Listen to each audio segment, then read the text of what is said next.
ব্যাঙের রাজা। রাজবাড়িতে যাবার যে পথ, সে পথের ধারে প্রকাণ্ড দেয়াল। সেই দেয়ালের এক পাশে ব্যাঙদের পুকুর। সোনা ব্যাঙ, কোলা ব্যাঙ, গেছো ব্যাঙ, মেঠো ব্যাঙ সকলেরই বাড়ি সেই পুকুরের ধারে। ব্যাঙেদের সর্দার যে বুড়ো ব্যাঙ, সে থাকে দেয়ালের ধারে একটা মরা গাছের ফাটলের মধ্যে। আর ভোর হলে সবাইকে ডাক দিয়ে জাগায়, আয় আয় আয়, গ্যাক গ্যাক গ্যাক, দেখ দেখ দেখ, ব্যাং ব্যাং ব্যাং, ব্যাঙাচি। এই বলে সে অহংকারে গাল ফুলিয়ে জলের মধ্যে ঝাঁপ দিয়ে পড়ে। আর ব্যাঙগুলো সব যাই যাই যাই, থাক থাক থাক বলে ঘুম ভেঙে মুখ ধুয়ে দাঁত মেজে পুকুর পাড়ে সভায় বসে। একদিন হয়েছে কি, সর্দার ব্যাঙ ফুর্তির চোটে লাফ দিয়েছে উল্টো মুখে ডিগবাজি খেয়ে। আর পড়বি তো পর, একেবারে দেয়াল টপকে রাজপথের মধ্যিখানে। রাজা তখন সভায় চলেছেন। সিপাই শান্তি লোক লস্কর দল বল সব সঙ্গে চলেছে। মোটা মোটা সব নাগরাই জুতো খটমট খ্যাচ ম্যাচ করে ব্যাঙ বুড়োর মাথার উপর দিয়ে ডাইনে পায়ে সামনে পিছে এমনি রোগ করে চলতে রেখেছে। যে ভয়ে ব্যাঙের প্রাণ তো যায় যায়। হঠাৎ কোত্থেকে কার একটা লাঠি না ছাতা না কিসের গুঁতো এসে এমনি ধাই করে ব্যাঙের গায়ে লেগেছে যে সে বেচারা ঠিকরে গিয়ে পথের ধারে ঘাসের উপর চিৎপাত হয়ে পড়েছে। ব্যাঙ বুড়োর খুব লেগেছিল, কিন্তু হাতও ভাঙেনি, পাও ভাঙেনি।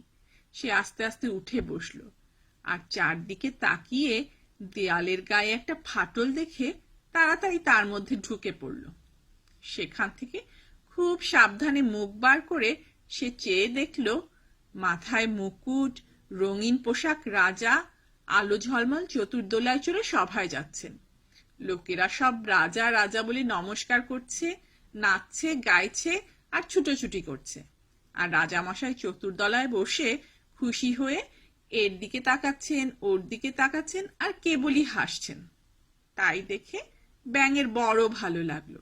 সেও দুহাত তুলে নমস্কার করতে লাগলো আর বলতে লাগলো, রাজা রাজা রাজা। আর তার মনে হলো রাজামশাই ঠিক যেন তার দিকে তাকিয়ে ফিক করে হেসে ফেললেন। ব্যাঙ তখন কাঁদো কাঁদো হয়ে নিঃশ্বাস ফেলে ভাবল, আহা, আমাদের যদি একটা রাজা থাকতো। তারপর ঘুরে ঘুরে পথ খুঁজে ব্যাঙ যখন বাসায় ফিরল, তখন প্রায় সন্ধ্যা হয়ে এসেছে। সবাই বলল, সর্দার বুড়ো, সর্দার বুড়ো, সারাদিন তুমি কোথায় ছিলে? আমরা যে কত ডাকলাম, কত খুঁজলাম, তুমি তো কই সাড়া দিলে না। সর্দার বলল, চুপ চুপ চুপ রাও, রাজা দেখতে গিয়েছিলাম। তাই শুনে ব্যাঙেরা সব একসঙ্গে রাজাকে ভাই, রাজাকে ভাই বলে চেঁচিয়ে উঠল। বুড়ো তখন গাল ফুলিয়ে বুক ফুলিয়ে দু চোখ বুঝে দু হাত তুলে লাফিয়ে বলল, রাজা হচ্ছে এই এত বড়, এত উঁচু, আর ধবধবে সাদা আর ঝকঝকে আলোর মতো। আর তাকে দেখলেই সবাই মিলে ডাকতে থাকে, রাজা রাজা রাজা রাজা। তাই শুনে ব্যাঙেরা সবাই বলতে লাগলো, আহা, আমাদের যদি একটা রাজা থাকতো। তাদের যে রাজা নেই, এই কথা ভাবতে ভাবতে তাদের চোখ দিয়ে ঝরঝর করে জল পড়তে লাগলো। বুড়ো ব্যাঙ বলল, ভাই সকল, এসো আমরা রাজার জন্য দরখাস্ত করি। তখন সবাই মিলে গোল হয়ে বসে আকাশের দিকে চোখ তুলে নানান সুরে ডাকতে লাগলো, রাজা রাজা রাজা রাজা, রাজা চাই রাজা চাই, রাজা রাজা রাজা চাই। ব্যাঙ পুকুরের ব্যাঙ দেবতা, যিনি বাদলা দিনে বর্ষা মেঘের ঝাঁঝি দিয়ে পুকুর ভরে জল ঢালেন, তিনি তখন আকাশতলায় চাদর মেলে ঘুমোচ্ছিলেন। হঠাৎ ব্যাঙেদের চিৎকারে তার ঘুম ভাঙল। তিনি চারিদিকে তাকিয়ে বললেন, বৃষ্টিও নেই, বাদলাও নেই, মেঘের কোনো চিহ্নও নেই, বাছারা সব চেঁচাও কেন? ব্যাঙেরা বলল, আমাদের রাজা নেই, রাজা চাই। দেবতা বললেন, এই যে রাজা, নে, বলে মরা গাছের একখানা ডাল ভেঙে তাদের সামনে ফেলে দিলেন। ভাঙা ডাল পুকুর পাড়ে হেলান দিয়ে দাঁড়িয়ে রইল। তার মাথার উপরে মস্ত মস্ত ব্যাঙের ছাতা জ্যোৎস্নায় চকচক করতে লাগলো। তাই দেখে ব্যাঙেদের ফুর্তি আর ধরে না। তারা গোল হয়ে ঘিরে বসে মনের সুখে গাল ফুলিয়ে গাইতে লাগলো, রাজা রাজা রাজা রাজা। এমনি করে 2 দিন যায়, 10 দিন যায়। শেষটা একদিন সর্দার গিন্নি বললেন, ছাই রাজা, কর্তা যে সেদিন রাজা দেখলেন এর চাষে অনেক ভালো। এ রাজা নড়েও না চড়েও না, এদিকেও চায় না ওদিকেও চায় না, ছাই রাজা।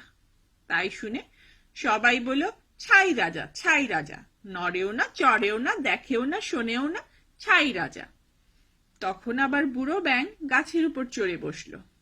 ভাই সকল, এসো আমরা দরখাস্ত করি, আমাদের ভালো রাজা চাই। আবার সবাই গোল হয়ে বসে আকাশ পানে চোখ তাকিয়ে নানান সুরে রাখতে লাগলো, রাজা চাই, রাজা চাই, ভালো রাজা, নতুন রাজা। তাই শুনে ব্যাঙ দেবতা জেগে বললেন, ব্যাপারখানা কি? এই তো সেদিন তোদের রাজা দিলাম, এর মধ্যে আবার নতুন কি হলো? ব্যাঙেরা বলল, ও ছাই রাজা, ও রাজা বিশ্রী রাজা, ও রাজা নড়েও না চড়েও না, ও রাজা চাই না চাই না চাই না।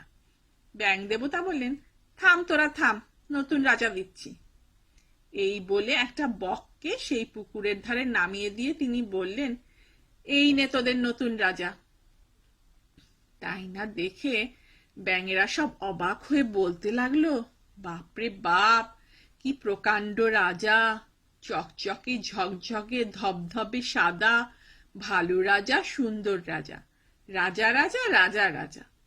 বকের তখন খিদে ছিল না, মাছ খেয়ে পেট ভরা ছিল, তাই সে কিচ্ছু বলল না, খালি চোখ মিটমিট করে একবার এদিকে তাকালো একবার ওদিকে তাকালো, তারপর এক পা তুলে চুপচাপ করে দাঁড়িয়ে রইল।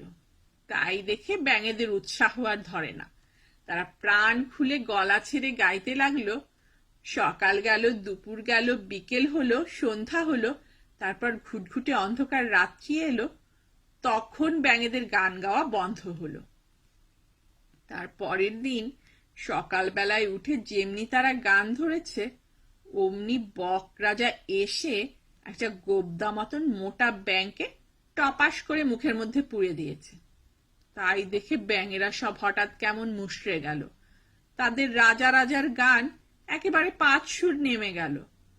বক রাজা ব্যাঙটিকে দিয়ে জল যোগ করে এক ঠ্যাং মুড়ে ধ্যান করতে লাগলেন। এমনি করে এক এক বেলায় একটি একটি করে ব্যাঙ বক রাজার পেটের মধ্যে যায়। ব্যাঙ মহলে হইচই লেগে গেল। সবাই মিলে সভায় বসে যুক্তি করে বলল, এটা বড় অন্যায় হচ্ছে, রাজাকে বুঝিয়ে বলা দরকার, সে হলো আমাদের রাজা, সে এমন করলে আমরা পালাই কোথা? কিন্তু বুঝিয়ে বলবে কে? সর্দার গিন্নি বললেন, তার জন্য ভাবছিস কেন, এতে আর মুশকিল কিসের, এই দেখ না, আমি গিয়ে বলে আসছি। সর্দার গিন্নি বক রাজার পায়ের সামনে গ্যাট হয়ে বসে হাত মুখ নেড়ে করকরে গলায় বলতে লাগলো, ও রাজা, তোর ভাগ্যি ভালো, তুই আমাদের রাজা হলি, তোর চোখ ভালো, মুখ ভালো, ঝকঝকে রং ভালো, তোর 1 পাও ভালো, 2 পাও ভালো, কেবল ওইটি তোর ভালো নয়, তুই আমাদের খাস কেন? শামুক আছে, শামুক খানা, পোকামাকড় প্রজাপতি, তাও তো তুই খেতে পারিস, রাজা হয়ে আমাদের খেতে চাস? ছ্যা ছ্যা ছ্যা, রাম রাম রাম, অমন আর কখনো করিস নে। বক দেখলে তার পায়ের কাছে দিব্যি একটা নাদুস নুদুস ব্যাঙ, তার নরম নরম গোলগাল চেহারা। টপ করে বক রাজার জিভ থেকে এক ফোঁটা জল গড়িয়ে পড়ল আর খপ করে সর্দার গিন্নি তার মুখের মধ্যে মিলিয়ে গেল। ব্যাঙেদের মুখে আর কথাটি নেই, সবাই তাড়াতাড়ি চটপট সরে বসে বড় বড় হা করে তাকিয়ে রইল। পরে সর্দার ব্যাঙ রুমাল দিয়ে চোখ মুছে বলল, পাজি রাজা, দুষ্টু রাজা, লক্ষ্মী ছাড়া। তাই শুনে সবাই মিলে একসঙ্গে আকাশ ফাটিয়ে চেঁচাতে লাগলো, পাজি রাজা, দুষ্টু রাজা, চাই না চাই না চাই না, রাজা চাই না, রাজা চাই না। ব্যাঙ দেবতা জেগে বললেন, তোর ছাই, আবার কি হলো? ব্যাঙেরা বলল, বাপরে বাপ, কি দুষ্টু রাজা, নিয়ে যাও নিয়ে যাও। তখন ব্যাঙ দেবতা হুশ করে তাড়া দিতেই বক রাজা পাখা মেলে উড়ে পালালো। আর ব্যাঙেরা সব বাসায় গিয়ে বলতে লাগলো, গ্যাক গ্যাক গ্যাক, বাপ বাপ বাপ, ছ্যা ছ্যা ছ্যা, রাজা টাজা আর কখনো চাইবো না।